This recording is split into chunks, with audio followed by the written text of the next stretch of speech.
जीवन हा फक्त दिवस रात्र, सुख दुःख, यश अपयश यांचा खेळ नाही, तो एक खोल अनुभवांचा प्रवास आहे.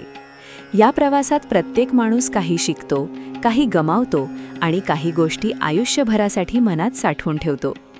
या सगळ्या अनुभवांमधून एक महत्त्वाची गोष्ट समोर येते: आपण कोणासोबत काय शेअर करायचं आणि किती शेअर करायचं. आपला आनंद हा असा असतो की तो आपण कोणासोबतही सहजपणे वाटू शकतो.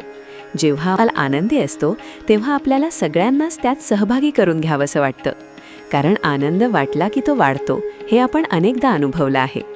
एखादी छोटीशी गोष्ट, जसं एखादं यश, एखादा चांगला दिवस किंवा एखादं साधं हसू, हे सुद्धा आपण मित्र, कुटुंब किंवा ओळखीच्या लोकांसोबत शेअर करतो आणि ते योग्यच आहे. पण दुःखाचं तसं नसतं. दुःख, वेदना आणि मनातील त्या प्रत्येकाला सांगण्यासारख्या नसतात, कारण प्रत्येकजण आपल्याला समजून घेईलच असं नाही.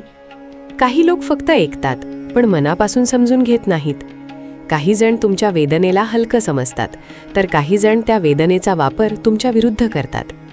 म्हणूनच आपल्या मनातील खोल जखमा, आपले खरे दुःख हे फक्त त्या व्यक्तीजवळच उघड करावं जी खरंच विश्वासू आहे, जी तुमचं ऐकते, समजून घेते आणि तुमच्यावर कोणताही न्याय करत नाही.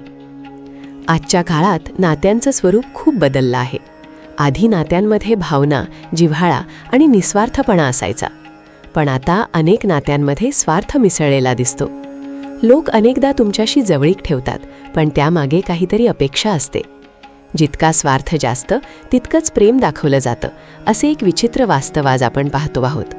जेव्हा तुम्ही कोणासाठी उपयोगी असता तेव्हा तुम्हाला महत्त्व दिलं जातं, पण जेव्हा तुमच्याकडे देण्यासारखं काही राहत नाही तेव्हा तेच लोक हळूहळू दूर जाऊ लागतात. याच गोष्टीमुळे आपण अनेकदा गोंधळून जातो. कोण आपलं खरं आहे आणि कोण फक्त वेळेपुरता सोबत आहे? पण याचं उत्तर लगेच मिळत नाही. त्यासाठी वेळ लागतो, अनुभव लागतात आणि कधीकधी वेदनादायक प्रसंगातून जावं लागतं. जीवनात योग्य निर्णय घेणं खूप महत्त्वाचं असतं, पण त्याहूनही महत्त्वाचं असतं तो निर्णय योग्य वेळेला घेणं. कारण योग्य निर्णय सुद्धा चुकीचा ठरू शकतो जर तो खूप उशिरा घेतला गेला असेल. वेळ निघून गेल्यावर घेतलेले निर्णय अनेकदा पश्चाताप देतात.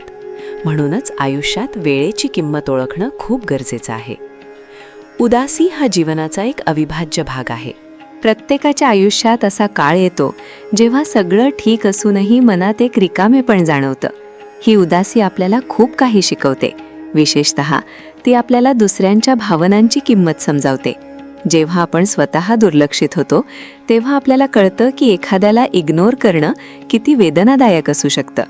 शब्दांनी केलेली दुखापत कदाचित लवकर भरून निघते, पण दुर्लक्षाने दिलेली जखम खूप खोलवर जाते. एक गोष्ट कायम लक्षात ठेवावी: आपण सगळ्यांना खुश ठेवू शकत नाही, पण आपण स्वतःशी प्रामाणिक राहू शकतो. आणि जेव्हा आपण स्वतःशी प्रामाणिक राहतो तेव्हा बाहेरचं जग आपल्याला समजलं किंवा नाही याचा फरक पडत नाही, कारण त्या क्षणी आपण स्वतःला समजलेलं असतं आणि तीच खरी शांती असते. जीवन हा अनुभवांचा संग्रह आहे, कधी गोड, कधी कडू, तर कधी मनाला हादरवून टाकणारा.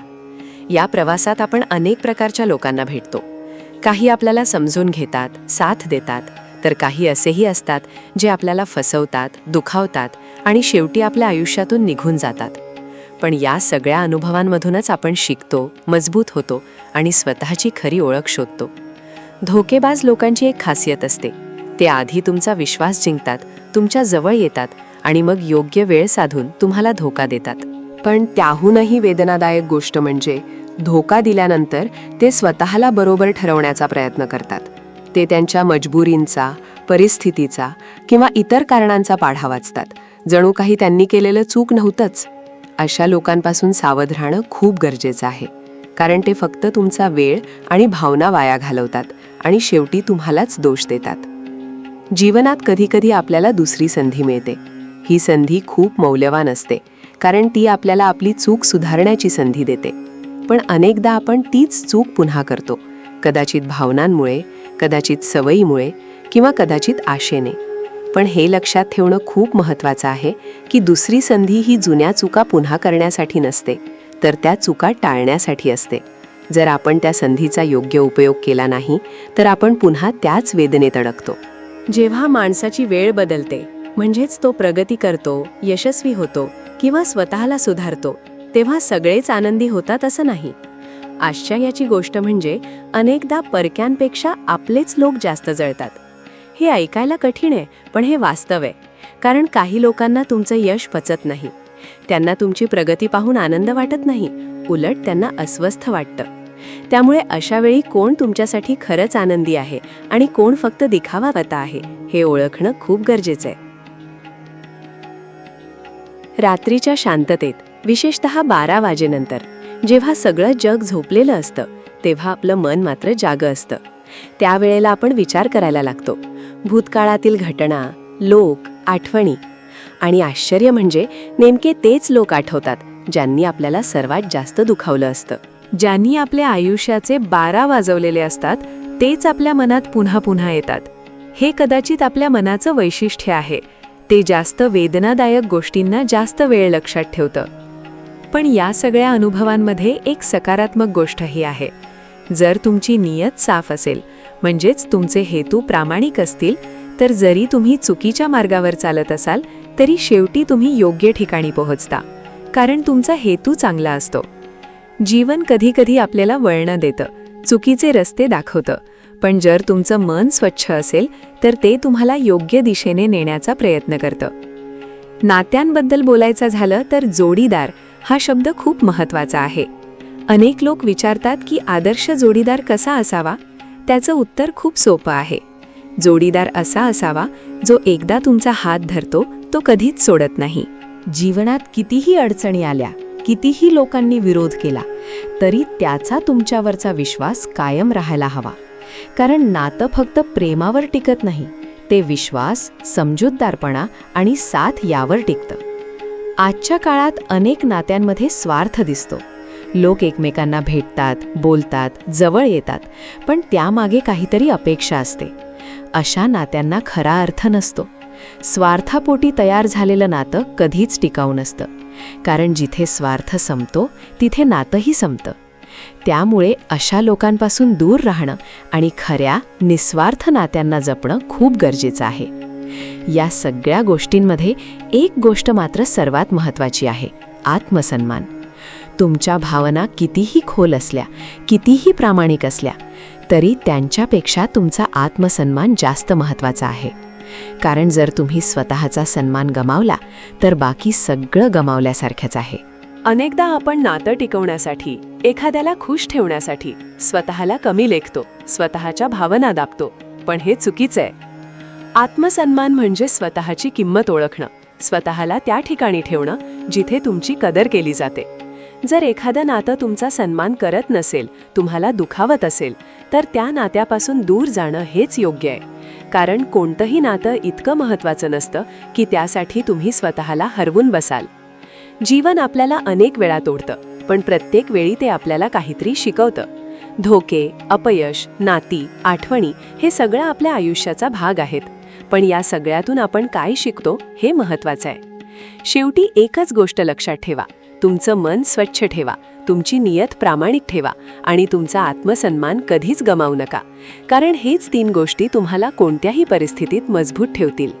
तेच नातं जास्त काळ टिकतं जिथे पैशांचा व्यवहार कमी आणि प्रेमाचा व्यवहार जास्त असतो. जेव्हा तुम्हाला एखाद्या व्यक्तीसोबत अंतर जाणवू लागेल तेव्हा तुम्ही स्वतःहून लांब झालेलं बरं. आयुष्यात जेव्हा वाईट वेळ घेरते तेव्हा आपलेच लोक पाठ फिरवतात. काश माझं हृदय थोडं दगडाचं असतं, मग कितीही जखमा झाल्या असत्या तरी मला काहीच फरक पडला नसता. चुका हा जीवनाचा भाग आहेत, पण त्या मान्य करण्याची हिंमत फार कमी लोकांकडे असते. आयुष्यात अशी एक व्यक्ती नक्की निवडा जिला तुमच्याशिवाय दुसरं कोणीही आवडणार नाही. चांगल्या माणसाला समजून घेण्यासाठी चांगलं हृदय हवं, डोकं नाही. कारण डोकं नेहमी शंका घेईल आणि हृदय नेहमी प्रेम पाहिल. एका घरात एकत्र राहणं म्हणजे कुटुंब नव्हे, तर एकत्र जगणं, एकमेकांना समजून घेणं आणि एकमेकांची काळजी करणं म्हणजे खरं कुटुंब.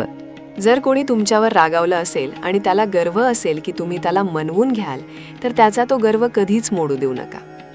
ज्या दिवशी आपण स्वतःला ओळखतो त्या दिवशी दुसऱ्यांच्या मताने आपल्याला काहीच फरक पडत नाही.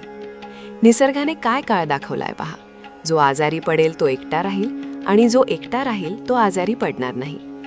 तुमची ओळख मोठ्या लोकांमुळे नाही, तर संकटात साथ देणाऱ्या लोकांमुळे असायला हवी.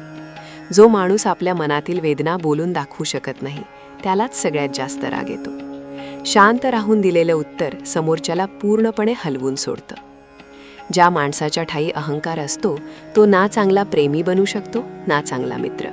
कोणतीही सवय इतकी मोठी नसते की ती सोडता येणार नाही. फक्त मनातून एक खंबीर निश्चय असणं गरजेचं आहे. चूक आणि बरोबर असं काही नसतं. तुझ्यासाठी तू योग्य आणि माझ्यासाठी मी. मला शांत राहायला आवडतं, पण त्याला माझी कमजोरी समजू नका. आधी स्वतःकडे लक्ष द्या, मग जगाला ज्ञान द्या. तडजोड हिशोबाची केली जाते, नात्यांची नाही. काळासोबत चालणं गरजेचं नाही, तुम्ही सत्यासोबत चाला. एक दिवस काळ तुमच्यासोबत चालेल. आम्ही सुद्धा विचार करतोय की आता लोकांशी तुसडेपणाने वागावं, कारण सगळ्यांची कदर करता करता आम्ही स्वतःचीच कदर हरवून बसलो आहोत. दुर्लक्षित होण्यापेक्षा एकटं राहणं कधीही चांगलं. ज्यांच्या निष्ठेवर आम्हाला गर्व होता त्यांना आम्ही बदलताना पाहिलंय.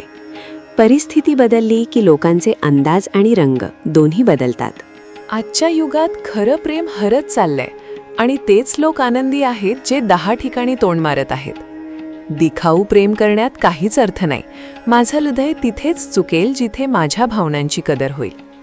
मी काल काय होतो हे काही मोजके लोक जाणतात, पण मी उद्या काय बनणार आहे हे संपूर्ण जग पाहणार आहे. स्वतःच्या लोकांकडून आणि स्वतःच्या स्वप्नांकडून मला वेदनेशिवाय दुसरं काहीच मिळालं नाही. इतके यशस्वी व्हा की कोणीही तुम्हाला असं म्हणू शकणार नाही की माझ्याशिवाय तुझं काय होईल. माझ्या कविता या गोष्टीचा पुरावा आहेत की मन लावणारे लोक नेहमी उद्ध्वस्तच झाले आहेत. संकटं तेव्हाच दिसतात जेव्हा आपलं लक्ष ध्येयावर नसतं. काही नाती अशी असतात ज्यांच्यासोबत राहणंही कठीण असतं आणि त्यांच्याशिवाय जगणं तर त्याहून कठीण. प्रत्येक नवीन सुरुवात आपल्याला थोडं घाबरवते, पण लक्षात ठेवा, यश हे संकटांच्या पलीकडेच असतं. प्रयत्न इतकाच आहे की कोणीही आपल्यामुळे रुसू नये, पण जे मुद्दाम दुर्लक्ष करतात त्यांच्याकडे आम्ही वळूनही पाहत नाही. माणसाने इतरांच्या चुकातून शिकण्याचा प्रयत्न करावा, कारण स्वतः चुका करून शिकण्यासाठी आयुष्य खूप छोटं आहे. जेव्हा कोणी तुम्हाला इग्नोर करू लागेल तेव्हा शांतपणे त्याच्या आयुष्यातून निघून जाण्यातच शहाणपण आहे. ते लोक खूप नशीबवान असतात ज्यांना वेळ आणि समज एकाच वेळी मिळते, कारण जेव्हा वेळ असते तेव्हा समज नसते आणि जेव्हा समज येते तेव्हा वेळ निघून गेलेली असते. मला त्या लोकांचा त्रास नाही जे मला आवडत नाहीत. मला त्रास अशा लोकांचा होतो जे मला आवडण्याचं नाटक करतात. इथे प्रत्येक जण दुसऱ्याच्या घरात डोकावण्याचा प्रयत्न करतोय, पण जर दरवाजा उघडला तर कोणी विचारायलाही येत नाही. स्वतःची चूक पाठीसारखी असते, दुसऱ्याची दिसते पण स्वतःची दिसत नाही. ज्याची जशी नियत तशी त्याची कहाणी असते. कोणी पक्ष्यांसाठी पाणी ठेवतं तर कोणी हातात बंदूक धरतं. जगात राहण्यासाठी 2च चांगल्या जागा आहेत, कोणाच्या तरी हृदयात किंवा कोणाच्या तरी प्रार्थनेत. जेव्हा कोणी माझ्या पाठीमागे बोलतं तेव्हा मला आनंदच होतो. किमान माझ्या तोंडावर घोळण्याची त्यांची लायकी तरी नाही. जोडीदार असा हवा जो तुमची परिस्थिती बदलेल, परिस्थिती बघून स्वतःला बदलणारा नको. लोक म्हणतात की वेळेनुसार दुःख कमी होतं, पण सत्य हे आहे की माणसाला त्या दुःखासोबत जगायची सवय होते. तुम्ही स्वतःशी नका हरू, मग हे जग तुम्हाला कधीच हरवू शकणार नाही. खरं प्रेम करणारे व्यक्ती तुमच्या प्रेमापेक्षा तुमच्या आदराची जास्त काळजी घेते. विश्वास ठेवा, करिअरशिवाय या जगात ना मान आहे ना सुख. म्हणून मेहनत करा आणि स्वतःचं स्थान निर्माण करा. जीवनाच्या या प्रवासात तुम्हाला दुसऱ्यांपेक्षा स्वतःच्या सोबतीची जास्त गरज आहे. थोडा वेळ ईश्वराला द्या, तुमची स्वतःची वेळ सुधरेल. काही लोक धोका देऊनही स्वतःला चुकीचं मानत नाहीत, तर काही लोक धोका खाऊनही स्वतःलाच दोष देतात. माणसाची बुद्धिमत्ता त्याच्या कपड्यांवरून नाही, तर त्याच्या सवयींवरून आणि बोलण्याच्या पद्धतीवरून कळते. सगळ्यांच्या तक्रारी दूर करण्याचा विडा उचलू नका, कारण त्या कधीच संपणार नाहीत.